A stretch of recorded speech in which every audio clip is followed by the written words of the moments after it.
네, 오늘은 요한복음 11장 1절부터 27절까지의 말씀으로 죽지 않는 것 그 이상의 믿음이라는 제목으로 함께 은혜를 나누고자 합니다. 이 교회 안에 굉장히 맛있는 냄새가 마스크를 쓰고 계셔도 나지 않나요? 이 맛있는 달달한 향기가. 네, 빨리 먹고 싶네요.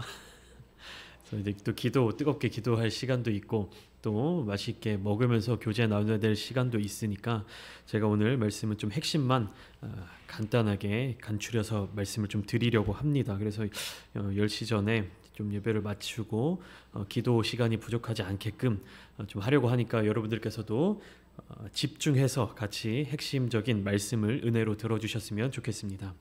요한복음 11장은 우리가 굉장히 잘 알고 있는 익숙하게 알고 있는 나사로의 이야기입니다. 여기에는 다양한 등장인물들이 나타나고 있죠. 우선은 예수님과 그의 12 제자가 등장하고 있고요. 또 나사로의 집에는 나사로와 그의 여동생 2명 마르다와 마리아가 등장하고 있습니다. 자세하게 그들에 대해서 묘사하고 있고 또 예수님께서 머무셨던 곳에서 만났던 그리고 예수님께서 기적을 행하시는 모습들을 보았던 다양한 방면의 유대인들의 모습이 나타나고 있습니다. 그러니까 다양한 생각, 다양한 판단, 그다음에 다양한 시각을 가진 유대인들이 그곳에 함께 있었습니다.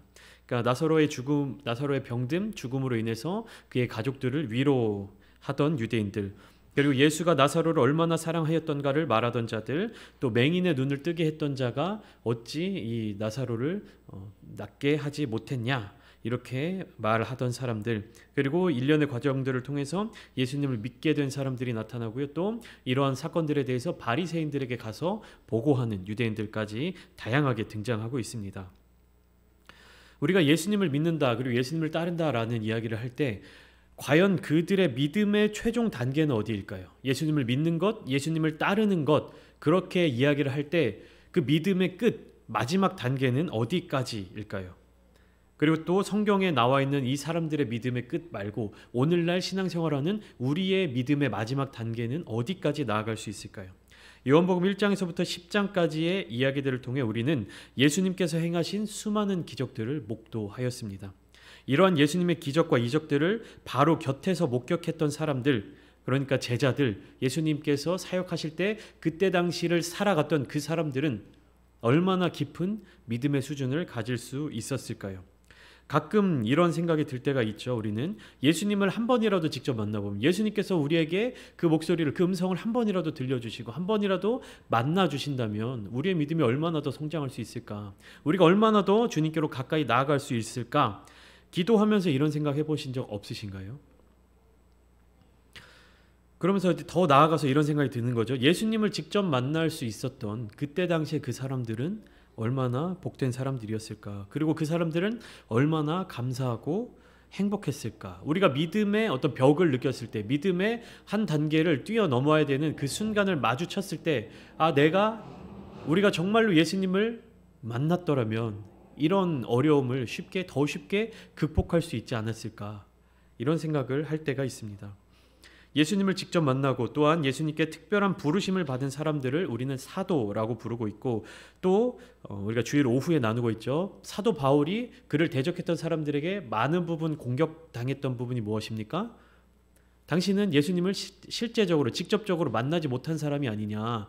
그런데 어떻게 예수님께 부름을 받은 사도라고 그렇게 이야기할 수 있느냐? 너는 사도가 아니다, 거짓 사도다, 이렇게 공격하는 모습을 볼 수 있지 않습니까? 그러니까 예수님을 직접 만나는 것, 또 예수님과 함께하는 것, 예수님의 특별한 은혜를 입는 것은요, 기독교사에 남을 대단히 의미 있는 일이었습니다. 그러면 우리가 기대하고 꿈꾸듯이 예수님을 직접 만나게 되면 우리의 믿음은 지금보다 더 성장할 수 있을까요? 지금보다 더 나아질 수 있을까요? 다시 말해 지금의 수준보다 더 높아질 수 있을까요? 우리의 다른 모습의 변화가 없이 그냥 단순히 이 상황에서 예수님을 직접 만나게 된다면 과연 우리는 우리가 기대하는 것만큼 믿음이 성장하게 될까요? 오늘 본문이 포함되어 있는 요한복음 11장의 내용들을 찬찬히 살펴보면 꼭 그렇지 않다는 사실을 알게 됩니다. 누구나 다 알고 있는 나사로의 부활 이야기가 담겨있는 요한복음 11장은요, 전체를 한 번에 나누는 것이 좋지만 짧은 시간 한 절 한 절 깊이 있는 묵상을 나누기 위해서 오늘은 오늘은 11장 1절부터 27절까지만 제안해서 함께 봉독을 했습니다. 11장을 들어가기 전에 10장 42절을 보면 10장의 마지막 절이죠. 이렇게 기록되어 있습니다. 그리하여 거기서 많은 사람이 예수를 믿으니라. 이렇게 기록되어 있어요. 거기는 어딜까요? 다시 조금 올라가 보면 39절에서 40절 보시면 예루살렘에서 예수님께서 유대인들을 피해서 도망쳐 오십니다. 그래서 요단강 저편 요한이 처음으로 세례 베풀던 곳에 가서 거기 거하셨다라고 기록되어 있어요. 그러니까 10장 42절에 거기라는 곳은 요단강 저편 세례 요한이 세례를 베풀던 곳이고요. 많은 사람이 예수를 믿으니라라고 기록되어 있는 이 많은 사람들은 유대인들, 유대 민족들입니다. 그것을 전제하고 11장의 기록으로 넘어와 보겠습니다. 11장 1절에 이렇게 시작하고 있습니다. 어떤 병자가 있으니, 이 병자는 누구입니까? 우선 이름이 나와 있죠. 이 병자 누굽니까? 나사로. 그가 사는 곳은 어디죠? 베다니입니다. 그리고 그의 가족 관계가 나타나 있습니다. 1절에 보면 마리아와 그 자매 마르다 라고 나와 있죠. 그리고 쭉쭉쭉 보면 2절에 마지막 보면 병든 나사로는 그의 오라버니더라. 그러니까 마리아, 마르다, 나사로 이렇게 3남매가 베다니라고 하는 마을에 살고 있었다라는 것을 우리가 이 1절부터 2절까지의 말씀을 통해서 알 수가 있습니다. 근데 마리아에 대해서 특별히 더 한마디 더 보충해서 설명하고 있는 내용이 있죠. 뭐죠? 마리아는 향유를 주께 붓고 머리털로 주의 발을 닦던 자요. 이 마리아가 향유를 붓고 머리털을 닦는 내용은 요한복음 12장에 이어서 나옵니다. 근데 11장의 기록에 마리아는 이러한 여인이었다라는 것을 보충해서 설명을 미리 해주고 있는 모습을 볼 수 있습니다. 근데 이 병자가 위독한 상황인 거예요. 병든 나사로가 위독한 상황이었기 때문에 3절에 보니까 누이들이 예수님께 사람을 보냈습니다. 그래서 이렇게 이야기하죠. 주여 보시옵소서, 사랑하시는 자가 병들었나이다. 요한복음에서 사랑하시는 자라고 이렇게 기록이 되어 있습니다. 예수님께서 정말 아끼고 사랑하시던 이 나사로와 또 그의 두 누이 동생들이었죠. 그런데 사랑하는 사람이 병들었다라는 소식을 들은 예수님의 반응이 나타나 있는데요. 4절에 예수님께서 어떻게 반응하고 계시죠? 뭐라고 말씀하시죠? 예수께서 들으시고 이르시되 이 병은 죽을 병이 아니라 하나님의 영광을 위함이요 하나님의 아들이 이로 말미암아 영광을 받게 하려 함이라. 이렇게 말씀하세요. 근데 우리가 이미 다 알고 있는 내용이죠. 예수님께서는 죽을 병이 아니다라고 말씀하셨는데 나사로는 결국 어떻게 됩니까? 며칠 뒤에 금방 죽게 돼요. 근데 예수님께서는 왜 이 병은 죽을 병이 아니다라고 말씀을 하셨을까요? 우리는 여기에 이 죽음에 대해서 집중해서 보아야 합니다. 우리가 이제 병들었다, 그리고 삶을 살아가면서 죽음, 사망이라는 단어를 생각할 때 가장 먼저 생각하는 것이 무엇입니까? 육신의 죽음에 대해서 생각을 합니다. 그리고 예수님을 만나고 예수님과 대화하고 예수님의 기적과 이적과 예수님의 다양한 예수님께 많은 은혜를 받은 사람들, 또한 이 사망, 죽음에 대해서 어떤 생각을 갖냐면 육신의 죽음에 대해서만 생각을 하게 됩니다. 그렇기 때문에 예수님께서 이 병은 죽을 병이 아니다라고 말씀을 하시고 그 이후에 나사로가 죽었다라는 소식을 들으면 어떻게 생각이 듭니까? 예수님께서 거짓말을 하시는 건가? 예수님께서 앞뒤가 맞지 않는 말씀을 하시는 걸까라는 생각이 들게 됩니다. 근데 4절 전체 내용을 보시면, 예수님께서 하신 말씀의 전체 내용을 보시면 이 병에 대해서 결국은 나사로가 죽을 병이 아니라 무엇을 위함이라고 기록되어 있죠? 첫 번째로 하나님의 영광을 위함이요. 그리고 두 번째는 하나님의 아들이 이로 말미암아 영광을 받게 하려 함이라. 우리가 병을 바라볼 때, 나사로가 병에 걸렸다라는 걸 바라볼 때, 이 사람이 아픔을 당하고 고통을 당하고 죽음을 앞두고 있는 이런 것에 집중하는데 예수님께서는 어떤 말씀을 주시는 겁니까? 하나님의 영광을 위해, 하나님의 아들이 영광을 받기 위해. 하나님의 아들은 누굽니까? 예수 그리스도, 성자 하나님이시죠. 그리고 한 번 더 강조해서 5절 6절에 이렇게 기록이 되어 있습니다. 예수님께서 본래 마르다와 그 동생과 나사로를 사랑하시더니, 그러니까 예수님께서 나사로라는 이 사람을 사랑하셨다라는 것이 강조해서 반복되고 있는 겁니다. 그러니까 정말로 사랑하시는 사람이었는데 이 나사로가 병에 걸렸다라는 이야기를 들은 예수님께서는 어떻게 반응을 하셨냐 하면 6절에 보면 나사로가 병들었다 함을 들으시고 그 계시던 곳에 이틀을 더 유하시고. 자, 나사로를 사랑한다라는 말이 2번 반복돼서 나타나고 있죠. 정말로 사랑하는 사람이 병들어 고통당하고 있어요. 우리가 이 병이 무슨 병인지는 잘 알지 못하지만 사람을 보내서 예수님을 급히 청할 정도, 그리고 그 소식을 전하고 며칠 있지 않아서 나사로가 죽음을 당했던, 그러니까 그 병을 가지고 있을 때 그 고통이라든지 그 아픔이나 통증이 얼마나 심했을지 우리가 추측해 볼 수 있겠죠. 어떤 병인지는 모르지만 죽음에 이르게 하는 그 병이 뭐 고통이 없거나 가볍거나 편안했던 그런 육신의 상태는 아니었을 것입니다. 그런데 예수님께서는 어떻게 행동을 하시죠? 그 사랑하는 사람이 병 걸렸다라는 이야기를 들으면 우리는 어떻게 행동합니까? 바로 그 즉시 그 사람을 찾아가지 않겠습니까? 그 사람을 위한 그 행동들을 하지 않겠습니까? 뭐 예수님께서 그 능력을 사용하셔서 당장 가시지 않더라도 그 자리에서 나사로의 병을 고치는 그 기도를 해주시지 않으셨을까요? 그런데 분명히 성경에서는 예수님께서 나사로를 사랑한다라고 이야기를 하고 있는데 예수님의 행동을 보면 지체하고 계시는 거예요. 이거는 고의적으로 일부러 머물러 계신 겁니다. 보시면 우리가 요한복음을 쭉 나누면서 5장에 어떤 인물에 대해서 나눴냐면 베데스다 못에서 38년 된 병자를 주님께서 고쳐주시는 모습을 함께 나눴습니다. 그때 유대인들이 예수님을 붙잡아가지고 예수님을 공격했던 부분이 무엇입니까? 안식일인데 병든 자를 왜 고쳐주느냐? 하루 지나고 안식일이 아닌 내일 하루라도 더 있다가 고쳐주면 되지 않겠느냐? 했을 때 예수님께서는 이 사람이 고통 가운데 매여 있을 때 하루라도 더 빨리 치유받는 것이 하나님의 뜻이 아니겠느냐? 이 사람을 위한 것이 아니겠느냐? 이렇게 말씀하셨죠. 그리고 요한복음 9장에서는 또 누구를 만나십니까? 나면서부터 맹인되었던 자. 실로암 못에 가서 눈에 진흙을 이겨 발라주시고 실로암 못에 가서 씻으라 하셨던 그 맹인의 치유 사건이 일어난 그때도 언제였습니까? 안식일이었어요. 예수님께서는 그 고통당하는 병으로 인해서 혹은 몸의 육신의 연약함으로 인해서 고통당하는 사람들을 하루라도 빨리 속히 치유해 주시기 위해서 안식일 논쟁도 피하지 않으시고 즉시 고쳐주시는 그런 모습을 볼 수 있었습니다. 그런데 왜 오늘 본문에서는 나사로가 병들었다 함을 들으신 예수님께서는 즉시 가시지 않으셨을까?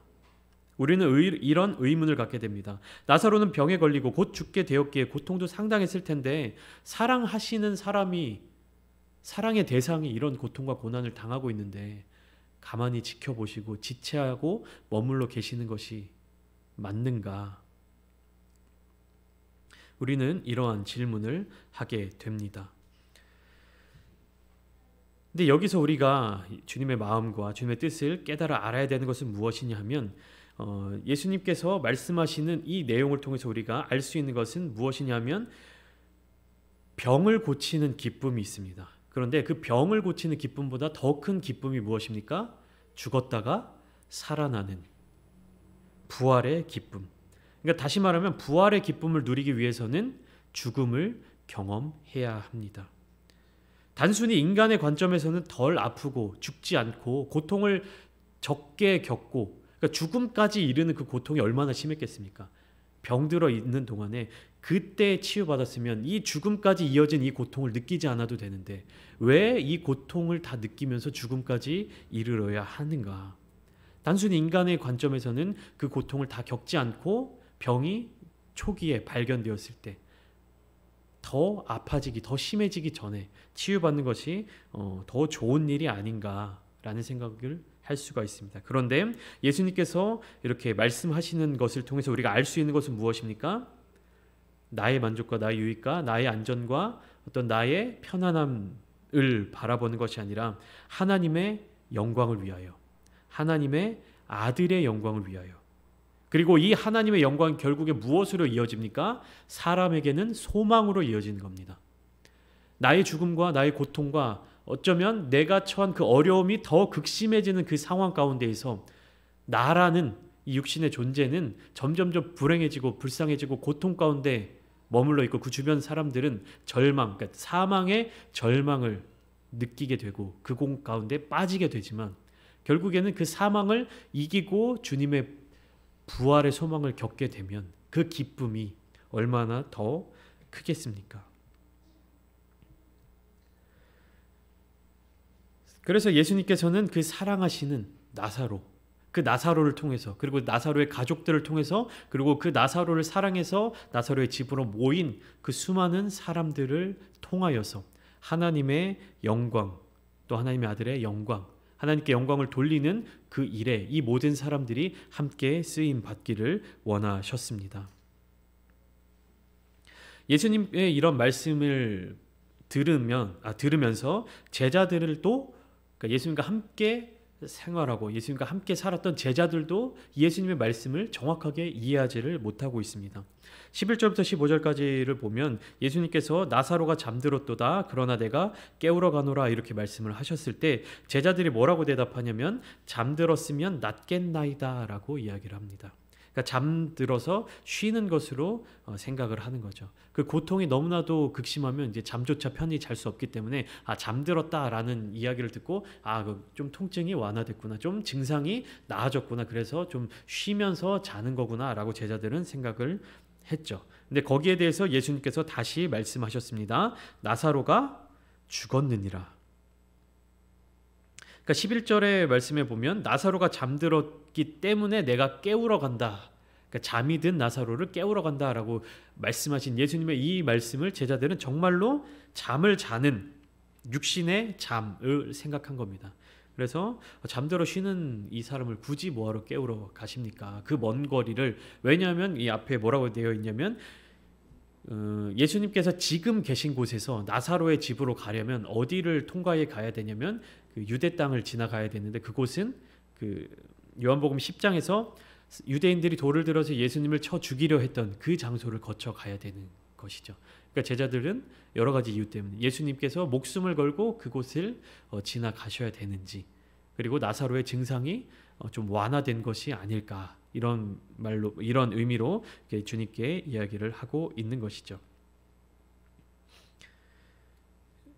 그런데 예수님께서 다시 말씀하셨죠. 나사로가 죽었느니라. 그리고 내가 거기 있지 아니한 것을 너희를 위하여 기뻐하노니 이는 너희로 믿게 하려 함이라. 그러나 그에게로 가자. 이렇게 15절에 말씀하십니다. 그러니까 내가 거기 있지 아니한 것을 기뻐한다. 이게 무슨 뜻일까요? 거기에 있지 아니한 것을 기뻐한다. 거기에 예수님께서 있었으면 어땠을까요? 나사로의 병을 치유해 주셨겠죠. 나사로가 죽기 전에. 근데 나사로의 병을 낫게 하지 않고 그가 죽음을 겪게 하고 그가 죽음을 보게 함을 기뻐하신다 라고 말씀하시는 거예요. 왜 그렇게 말씀하셨습니까? 너희로 믿게 하려 함이라. 믿음에 대한 이야기를 하셨어요. 그러니까 제자들의 이해, 상식, 머리로 이해하는 그것을 뛰어넘는 그 일에 대해서 나름대로의 충격을 주신 겁니다. 그러니까 제자들이 이해할 수 없는 혼란과 혼돈에 빠질 수 있는, 왜 그렇게 하시지? 왜 이런 일을 행하시지? 이런 질문을 던지게끔 만드신 거예요. 예수님을 잘 믿는 사람들, 예수님을 잘 따르는 사람들, 예수님을 사랑해서 섬기는 사람들에 대해서 우리도 생각하잖아요. 저 사람은 저렇게 예수님을 잘 믿고 저 사람은 정말로 예수님을 위해서 헌신하고 진실되게 충성하는 사람인데 왜 저런 고난을 당해야 될까? 왜 저런 불행한 일을 겪어야 될까? 왜 저런 아픔을 겪어야 될까? 우리도 그런 모습들을 오늘날 보지 않습니까? 이해할 수 없는 거예요. 예수님과 함께 동행하고 예수님과 함께 살았던 제자들 또한 예수님의 이런 말씀, 예수님의 이런 행동을 이해할 수 없고 충격에 빠지는 겁니다. 혼란에 빠지는 거예요. 근데 그것을 예수님께서 의도하신 거예요. 예수님을 사랑하는 사람들이 겪게 되고 빠지게 되는 고난. 그리고 그것을 통해서 무엇을 주십니까? 새로운 비전을 주시는 것입니다. 그래서 예수님을 사랑하는 사람, 예수님을 믿는 사람들이 그들에게 주어진 어떤 시험이라고 할까요? 그 시험을 통과하고 그것을 딛고 일어나서 나가게 되면 정말로 예수님을 위해서 살아가고 예수님의 그 은혜를 풍성하게 누리고 살아갈 수 있는 더 큰 은혜 가운데 나아갈 수 있다는 것이죠. 17절부터 19절까지 보면 나사로가 무덤에 있은지 이미 나으리라 베다니는 예루살렘에서 가깝기가 한 오리쯤 되매라고 기록되어 있죠. 나사로가 죽은 지 4일째가 되었다고 하는 말은요, 완전히 죽었음을 증명하는 겁니다. 그리고 또 예수님께서 거기 머무시면서 이틀을 지체하셨잖아요. 그러니까 예수님께서 지체하지 않으셨으면 나사로를 살릴 수 있었을 것이다 라는 이야기를 전제하고 있는 것입니다. 자, 베다니는 예루살렘에서 가깝기가 한 오리쯤 된다라고 했어요. 그러니까 예수님께서 예루살렘에 계셨을 때 베다니로 간다라고 하면 한 2km 정도 거리인 거예요. 1시간 이내로 갈 수 있는 거리였습니다. 그렇기 때문에 많은 유대인들이 그곳으로 위문을 하러 왔죠. 그리고 21절부터는 27절까지는 마르다의 신앙 고백에 대해서 쭉 나타나고 있습니다. 마르다는 예수님이 오시는 것을 보고 어떤 마음이 들고 어떤 이야기를 하냐면 주님께서 여기에 계셨더라면, 똑같은 말을 하는 거예요. 주께서 여기 계셨더라면. 그러니까 예수님께서 말씀하셨죠. 내가 거기에 있었더라면, 거기에 있지 아니한 이유는, 이렇게 말하는 거랑 똑같습니다. 마르다가 뭐라고 얘기하면 예수님이 여기에 계셨더라면. 마르다는 예수님의 기적과 이적, 하나님께서 보내신 이 분이심을 믿고 있었어요. 그런데 그 마르다가 가지고 있었던 부활신앙은 뭐였냐면 바리새인적인 부활신앙, 유대 민족적인 부활신앙. 무엇이냐면 마지막 날 부활 때에 모든 이제 영혼들이 부활하는 그 부활만을 가지고 있었습니다. 25절부터 26절까지 굉장히 중요한 말씀이 나와 있죠. 예수님께서 이렇게 선언하십니다. 나는 부활이요 생명이니 나를 믿는 자는 죽어도 살겠고 무릇 살아서 나를 믿는 자는 영원히 죽지 아니하리니 이것을 네가 믿느냐. 그러니까 마르다가 이야기합니다. 예수님께서 네 오라비가 다시 살아날 것이다 라고 말씀하셨을 때 마르다는 지금이 아니라 마지막 날 그때에는 우리 오빠가 살아날 것을 내가 믿습니다 이렇게 얘기하니까 예수님이 그것을 정정하고 다시 말씀해 주시는 거예요. 지금 당장 살아날 것이다. 나는 부활이요 생명이니. 그러니까 마르다에게 주어진 계시는 뭐냐면 부활이신 예수님으로 말미암아 완성된 하나님의 나라와 관계 있는 부활. 이것은 뭐냐면 육신의 부활입니다. 그런데 이어서 생명이신 예수님을 만났을 때 예수로 말미암아 현재 시점에서 하나님 나라에 대한 생명의 확신을 얻게 되는 부활. 이것이 영적인 부활이에요. 다시 말해 쉽게 말하면 예수님을 알지 못하던 사람들이 예수님을 만남으로 말미암아 세상에 매여 있었던 영혼이, 우리의 영이 예수님을 만남으로 말미암아 어떻게 되는 겁니까? 하나님의 자녀, 하늘에 속한 영으로 딱 만나는 그 지점이 영의 부활이라는 거예요. 예수님께서 초점을 두고 계신 부분은 이 부분인 거예요. 그러니까 사람들은, 유대인들은 마르다도, 그다음에 예수님 주변에 있는 제자들도, 많은 사람들도 이 육신의 부활 그리고 육신의 회복, 이것에 집중하고 있고 여기에 믿음을 가지고 있고 예수님이 거기 계셨더라면 이 병을 고쳤을 텐데, 죽지 않았을 텐데를 바라보고 있었다면 예수님께서 무엇을 전해주고 계신 겁니까? 육신의 부활, 육신의 생명이 아니라 그것을 더 뛰어넘어 영의 부활, 영의 생명, 그리고 그것으로 말미암아 하나님께로 영광을 돌리는 삶, 그것에 집중하고 그것을 가르쳐 주고 계시는 것입니다. 그러니까 예수님께로 돌이키는 것, 예수님을 붙잡고 살아가는 것, 예수님과 동행하며 살아가는 것, 예수님의 말씀을 항상 기억하고 말씀을 듣고 그 말씀을 순종함으로 따라가는 그 삶을 가르쳐 주고 계신 거예요. 그래서 27절 마지막에 마르다가 완성된 신앙 고백을 하죠. 주여 그러하여다. 주는 그리스도시여 세상에 오시는 하나님의 아들이신 줄 내가 믿나이다. 죽음, 고통, 고난, 그리고 미리 예방할 수 있었던 어떠한 시련으로 말미암아 고통을 당하고 있습니까? 우리는 우리 가운데 주어지는 그 문제, 어려움, 그것이 해결되지 않았을 때 어떤 반응을 보입니까? 열심히 신앙생활하고 열심히 기도하고 주님 앞에 나아가면서 내가 그리스도인으로서 살아가고 하나님의 자녀로서 살아가고 있는데 세상 가운데 세상 사람들도 겪지 않는 어려움, 위기, 고통을 겪었을 때 어떤 반응들을 보이십니까? 믿지 않는 사람들도 이런 고통은, 이런 일은 안 겪는다. 예수님 안 믿는 사람들도 이렇게 힘든 일을 안 겪는다. 혹시 이렇게 토로하시진 않으십니까? 그런데 우리의 믿음은 그런 현상을 뛰어넘는 믿음이어야 한다라는 이야기를 오늘 본문을 통해서 배울 수가 있는 것입니다. 문제가 해결되지 않았다 하더라도 이 세상 가운데 우리가 어려움을 계속해서 겪고 심지어 병든 것에서 그치지 않고 나사로처럼 죽음까지 더 큰 고통, 더 큰 어려움, 더 큰 고난까지 이른다 할지라도 우리는 그것으로 말미암아 감사하고 기뻐하고 하나님께 영광을 돌릴 수 있어야 하는 것입니다. 그런 현상 가운데 우리는 무엇을 해야 됩니까? 우리의 신앙 고백을 하나님께 올려드려야 하는 것입니다.